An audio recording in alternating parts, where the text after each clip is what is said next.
میرے عزیزو، ہم نے اکثر یہ محاورہ سنا ہوگا کہ جسم کے زخم تو بھر جاتے ہیں مگر منہ سے نکلے ہوئے الفاظ جو زخم لگاتے ہیں وہ کبھی نہیں مرتے۔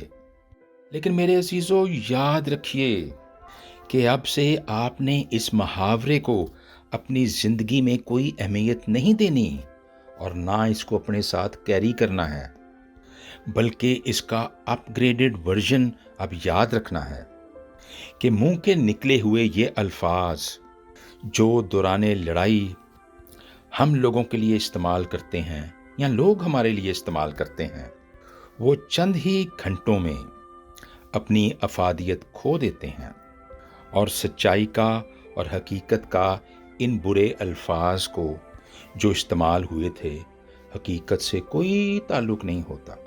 مثال کے طور پر ہمیں ایک آدمی کہتا ہے کہ میں تیریاں لتاں توڑ دیاں گا، تو یاد رکھیے کہ آپ نے اس کی زندگی میں کبھی بھی ایسا نہیں دیکھا کہ اس نے کسی کی ٹانگیں توڑ دی ہوں۔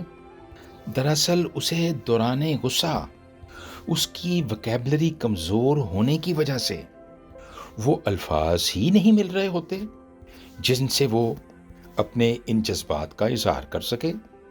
اس پہ ترا یہ ہے کہ ہم بڑی گندی گندی گالیاں ماں بہن کی نکالتے ہیں، جس سے مراد یہی ہوتی ہے کہ جو کچھ ہمارے منہ میں آتا ہے ہم ادا کر دیتے ہیں اور اس کا حقیقت سے کوئی دور دور کا تعلق نہیں ہوتا، جس سے مراد یہ ہے کہ ہماری کوئی انٹینشن نہیں ہوتی اور کچھ گھنٹوں کے بعد یہ تمام الفاظ اپنی حقیقت کو کھو دیتے ہیں، اپنا معنی کھو دیتے ہیں۔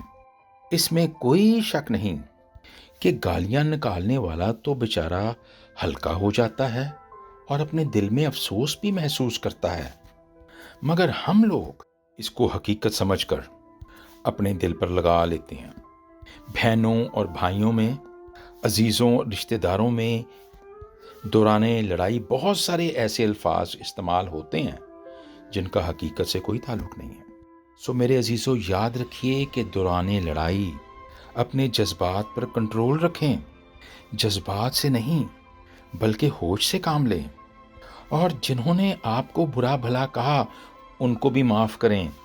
اصل میں ان کا مقصد آپ کو اور آپ کے بہن بھائیوں سے ایسا سلوک کرنا تھا ہی نہیں، ان بیچاروں کی اپنی وکیبلری کمزور تھی تو جو منہ میں آیا کہہ دیا۔ اپنے لیے بھی دعا کریں اور ان کے لیے بھی دعا کریں۔ ایسے وقت میں ہم بھی اور یہ بھی ترس کھائے جانے کے قابل ہوتے ہیں۔